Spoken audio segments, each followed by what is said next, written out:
Hi everyone, it's me, Rebecca, here at Rivercrest Cottage, and I wanted to discuss what I read in February, but more importantly, what I'm going to be reading or possibly reading in March.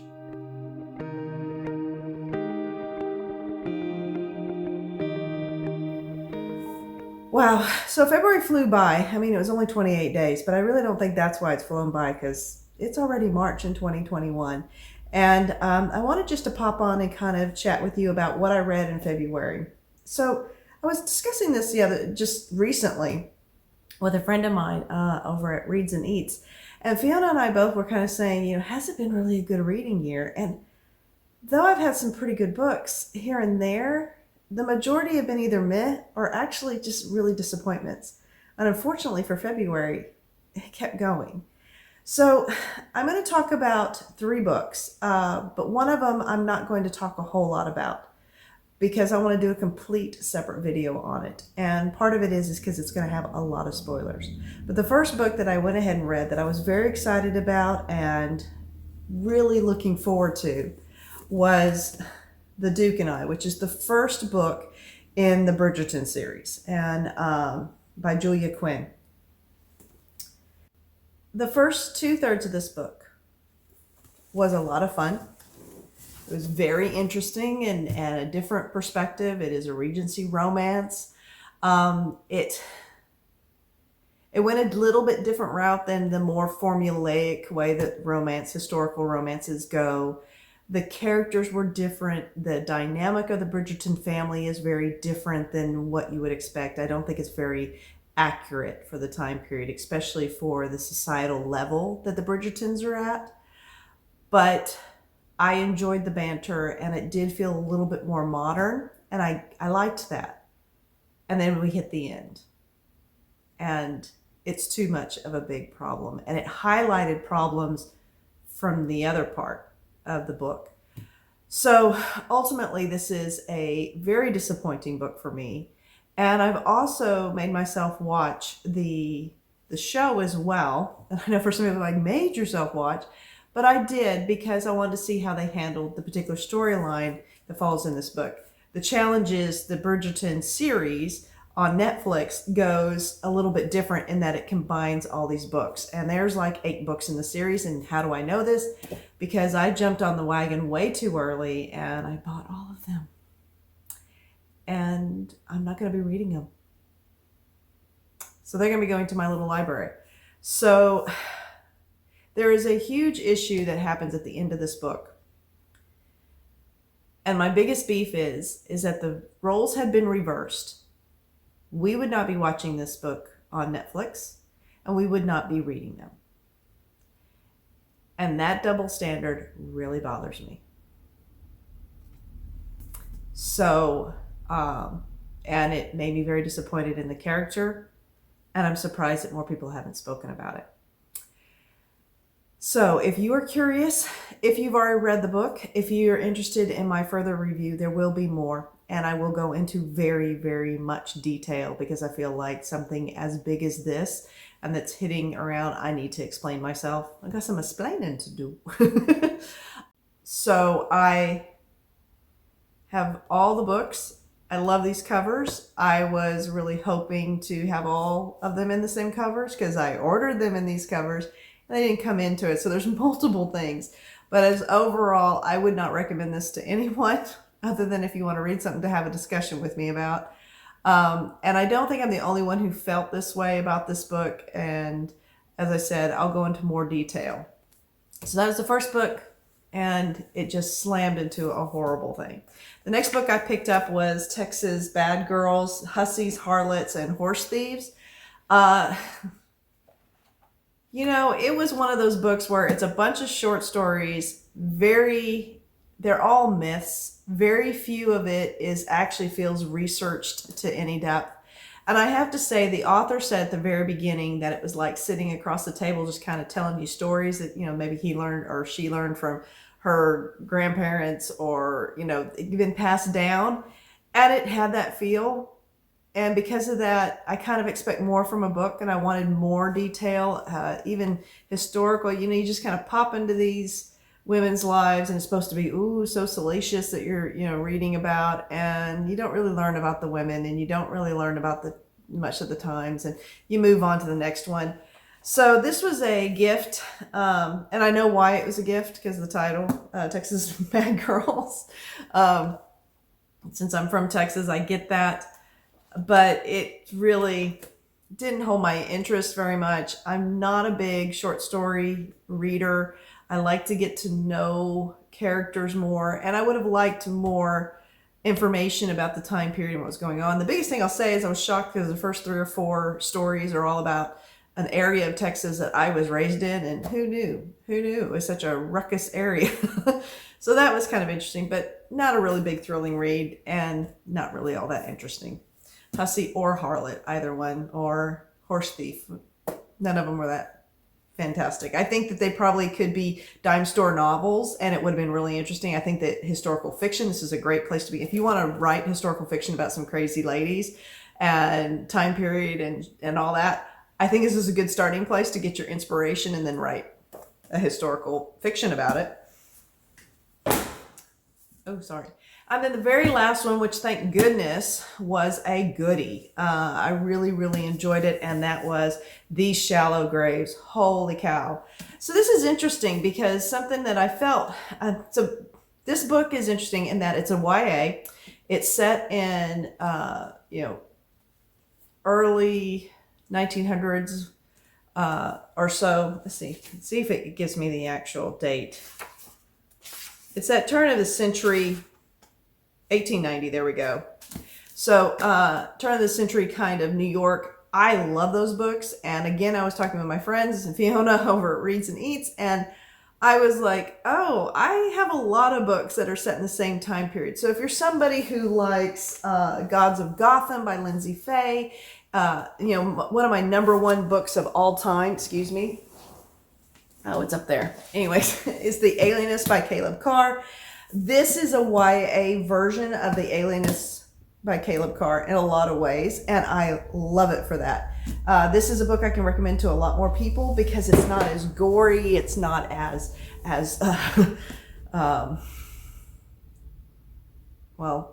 gory, intense, and dark, but yet it's the same time period, and you're running from the Upper East Side down to the Tenant area down near South Street Seaport in the 1890s, and I love that time period, and I love the aesthetic, and I love the people that she has in here.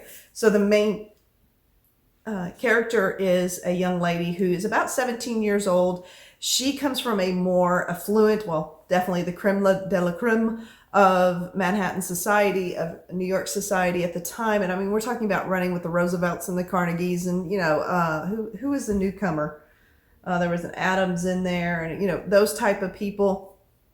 And her father appears to have committed suicide in his study at their house, and that kind of sets this whole story going, because very quickly she discovers maybe he didn't commit suicide.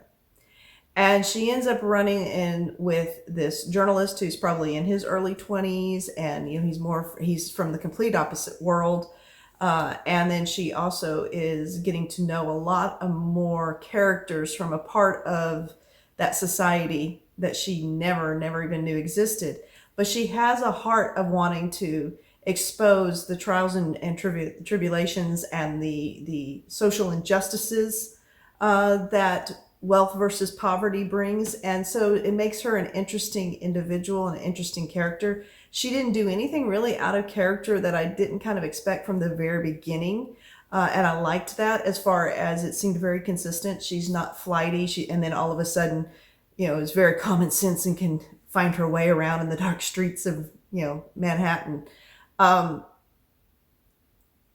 There's a lot of kind of comedy banter back and forth between her and some of the characters. There's a fantastic early forensic scientist that's involved in this time. All of it very interesting. They go everywhere from, like I said, South Street Seaport to an asylum to the Upper East Side. I mean, you're just really flowing all around. And one of the themes in this is the constant reiteration that she's a woman, and what her place and what her role is. And it's interesting because if you think about even I just felt like you really felt her corset. That might sound weird, but her social corset, that constraint and her straining against it, and proving that those social restraints shouldn't have been there. Definitely not for everyone. And she holds her own, but she doesn't have this uncommon knowledge. In other words, she has the knowledge that she should have, as far as what would have been, she was very, very protected, heavily guarded, type of world that she would have been raised in, compared to a woman exactly her age that is basically about to go off to have to be a prostitute after being a child pickpocket for all of her life. So you have those two different exposures, and I think they're written very well, but neither one of those girls are written as being frivolous. And I think you can have characters that are strong of will and intelligent and clever without having to stand out so much in their respected societies. And that was something to kind of see how the women interacted and worked, and how intelligent I think that they were written. The dialogue is great. The character development is great. She hooks you right at the beginning because you're standing in a graveyard digging up somebody. And then the atmosphere was fantastic. So I really, really do, though it's YA, it's funny, it is definitely a YA version of The Alienist in a lot of ways. You have some not so great ways that people die. You do have a couple dead bodies popping up here and there, but the focus is on the catching and the unknowing, and her kind of coming to know what her family really was like. When you're told your whole life how admirable and everything they are, and then you have these things start creeping up, So very good book. I do suggest it to just about anybody that likes a mystery, and I didn't feel it was written down. I thought one thing it does well, and it's something that I noticed with the Mysterious Benedict Society, it's pacing. It just, it kept going. You don't get into a spot where it kind of lulls or any of that. You're moving the whole time through this book, and I appreciated that. And I'm finding that's more the books I'm gravitating to this year. I need movement. I need, the next thing coming on. And so some books that don't do that very well, I think I'm having more challenges with than ones that are very plot driven and, going forward. But these have some great characters in it. So I do highly recommend These Shallow Graves. So that's the three that I did read and got off my personal bookshelf. So that's good. But now it's time about trying to find out what I'm going to be reading for March. So after that not so great reading month, but actually ending on a good book, I am now excited to be moving on to my March potential reading TBR that is generated by a randomizer and my Goodreads. And as I said before, if you're interested, please feel free. I will have the video down below that explains how I choose my TBRs. And for this month, I went ahead and pulled all the books, and we're going to chat about each one just a little bit. I'm not really going to go into discussion about what they're about, just kind of let you know what the choices are, and then probably talk to you about the books that I think I'm eyeing for that tic-tac-toe, plus any additional ones that I'd like to try to get finished. So the very first one at my tic-tac-toe board, which you're going to see a picture right over here. The first one is H is for Hawk. And H is for Hawk is one that I have had for quite a while, and I was really excited when I saw this one come up. And it was one that was recommended by a book olive, and I know she really enjoyed this book, and it spurred her on to read a lot more books about birds. It's been on my bookshelf for a while. I've been meaning to get to it in Nonfiction November. It just hasn't come up number one on my tic-tac-toes in the last 2 years. But also, usually there's something else that I'm reading in November. But I'm looking forward to this as a possibility. Beautiful cover, by the way. Excuse me. Now we'll move on to the next book. And when I go on to Goodreads, it was, and this is interesting, The Dollhouse. Now, this is one that's already shown up last month, also as an option, and I love when this kind of happens because, of course, I didn't get to it. This one is a historical fiction. based also in New York. So obviously, you know, I've went through a buying spree probably about 3 years ago. Anything to do or placed in New York, particularly turn of century or a little bit earlier. And this one is a multi-timeline kind of bouncing back and forth. So been wanting to read a Fiona Davis for a long time, but just haven't had the opportunity yet. So maybe this month.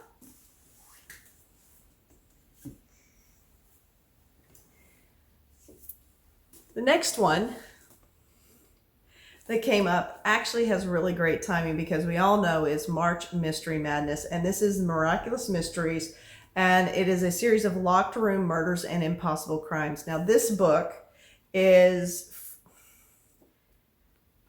I would think I'll be able to get it done. However, it is a set of short stories, and as I said before, short stories are not always really great for me. I like the idea that I could just pick up a book and read something kind of quickly, but to keep going to the next one and the next one when they're unrelated, you know, it's a whole new set of characters to learn. And I don't know that short stories have ever given me this feeling of really knowing the characters. I like spending time in my books.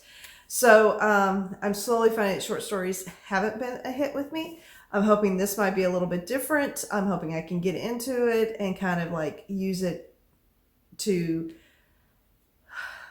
I don't know, either in the evenings or something, just sit down and try to read them. I don't know how long a lot of the books are, or the stories, but I'm thinking they can't be too long because how many are in here?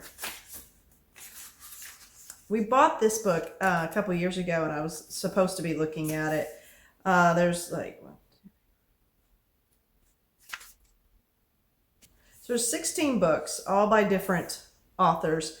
And mainly they're all locked rooms, and this is part of the British Library Crime Classics. The very first one is written by Arthur Conan Doyle, The Lost Special, and then you go down, and I guess really, I mean, I don't know a lot of those authors, but let me see if anybody else. Oh, there's a Dorothy L. Sayers one in here as well. So I know I don't sound very excited, but I just need to give a good chance to something with some short stories in it and see how I get along with it. If this one doesn't work out, then I'm probably pretty much done with buying collections or short stories unless they're given to me as a gift. Just because if this doesn't hold my attention and get me, you know, reading short stories, then I don't know what will. The next book on the stackaroo here that came in, and this one is one that I have had on my list for a long time because it came with the British, it was the BBC Great American Read. That would be silly. It was a reading list that came out, the top 100 books, and BBC did this big, huge thing. I don't know how often they do it, but this would have been one that I saw way back in 2000, probably 3, I think is when they did it. And I was fascinated by it because the books that were recommended, some I was very familiar with. There was Harry Potter's, there was, you know, those type of books that, you know, and then there's a lot that I, of course, was not familiar with because, especially of long-term favorite books, you know, we're all exposed to different ones and different things. And this one was Midnight's Children by Salman Rushdie. It's a very dense looking book based in India. It sounds absolutely fascinating. It is kind of a chunker, and I'm starting to notice that me reading chunkers might have to be something I focus on next year because I'm not gravitating to them because I'm trying to get as many books as I can read in a month, and I really shouldn't be doing that. But it was nice to see this one come up. It's the first time it's come up on the list. And then the next one is actually going to be a buddy read. And it's a book I didn't even know I had. I don't know where it's come from. It just appeared in one of my bookcases just recently, and I put it up on my Goodreads to, you know, mark that I had on my shelf. And, you know, that's been like a month and a half. And Fiona saw that and was like, "Oh, would you like to buddy read that one?" And I'm like, "Yeah, but I know nothing about it. I don't even know how it came in my hand." And it's Secrets of Eden. I have a sneaking suspicion this is another gift from my friend who keeps giving me some really unusual books. And the first book I ever read that he gave me, I just loved. It was The Snow Child. I mean, like, it's one of my ultimate favorites of all time. And then subsequently, the other ones have been confusing and bewildering. So So I know absolutely nothing about this book other than I have it for some reason. Fiona and I are going to read it. It's called Secrets of Eden. And I'm looking forward to having a buddy read with Fiona. Definitely. Just hope the book's good. I don't know because I don't know where it came from. The next one on the list of a potential read, and this one showed up, I believe, in February as well, and that's The Midnight in St. Petersburg. This is a historical fiction. It's absolutely gorgeous. And again, it's one that I would love to get to. The thing is I actually have quite a few books that came up, and this is what's going to happen. You know, everything's kind of coming down. I'm now getting down into, I think I'm almost to less than 50 books on my shelf I haven't read. And so by picking 8 or 9 every month, you know, things are going to start showing up again and again. But it's all about the feel. You know, when I find out this is the book, I look at this and go, oh, good, that'd be a great one. I know I still want to read it. I know it's still of interest to me. Whereas when something like The Miraculous Murders came up, I mean, I went, oh, these are short stories. I hope I can get through them. So it's really telling me something about myself as a reader. And so I think it's a great, great practice because of that. Now, this is a book that my husband has read. I bought it for myself, and then he gravitated to it. And of course, I haven't read it yet, but he read it about a year and a half ago, and he's been bugging me ever since, going, are you going to read this? Are you going to read this?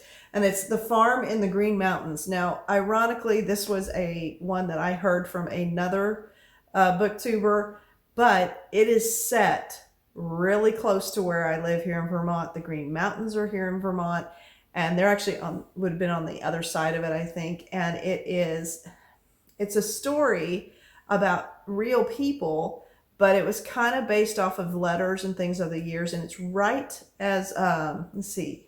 Yeah. It's the Zuckmayer, Alice and Carl. She was a former actor turned medical student, and he was a playwright, and their circle of friends.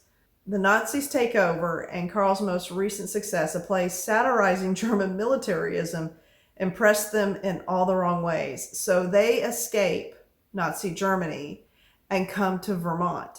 And it is their story of just coming, setting up a homestead, and kind of get going here in Vermont. I have heard really good positive things about this. My husband loved it. I think he felt like it explained a lot about the place that we're living. He and I both love learning about where we live. And since Vermont's fairly new to me, and you know, in the United States, when you learn history, you learn U.S. history. You don't learn all the states' history.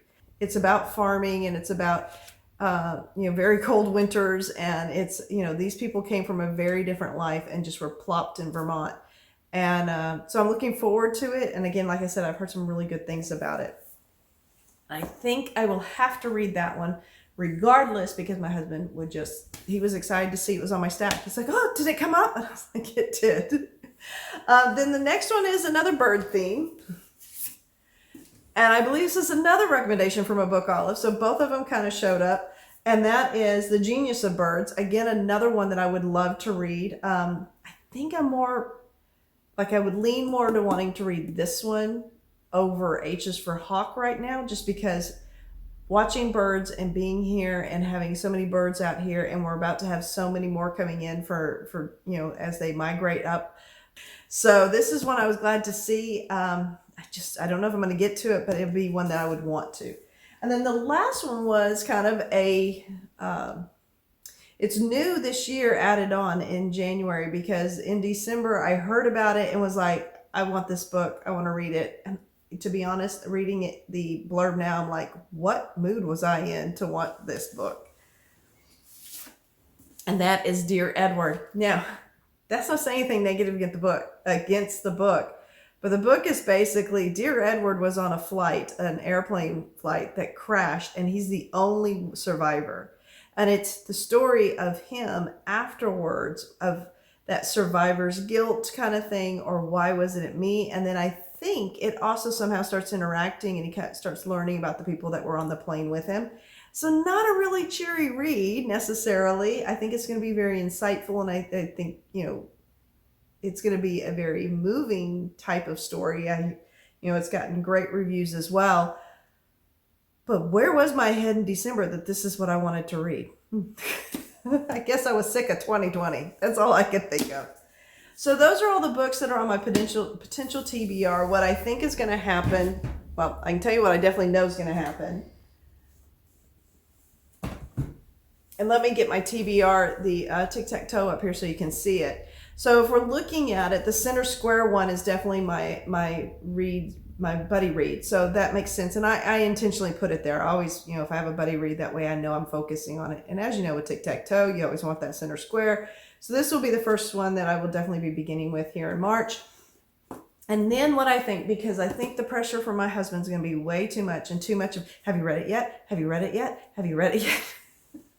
I will be going ahead and moving down into the farm in the Green Mountains. I think this is also a good timing because we're coming out of winter, trying to move into spring, and then we hit our mud season here, which is always frustrating because you can't do a whole lot of gardening at that time because everything's muddy and gross and it's still freezing and thawing and freezing and thawing.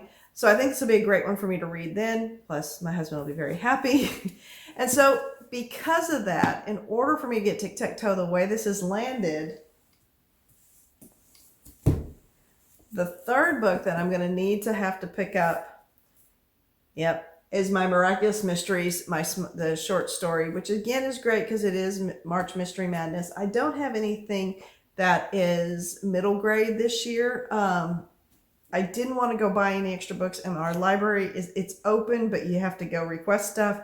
And I just want to focus on what's on my bookshelves right now. So I didn't go get that, but I'm hoping next year, definitely, Krista, to join you guys with some middle grade March. But this will hit for March Mystery Madness. I have participated every year in some form or another, so I definitely don't want to not participate.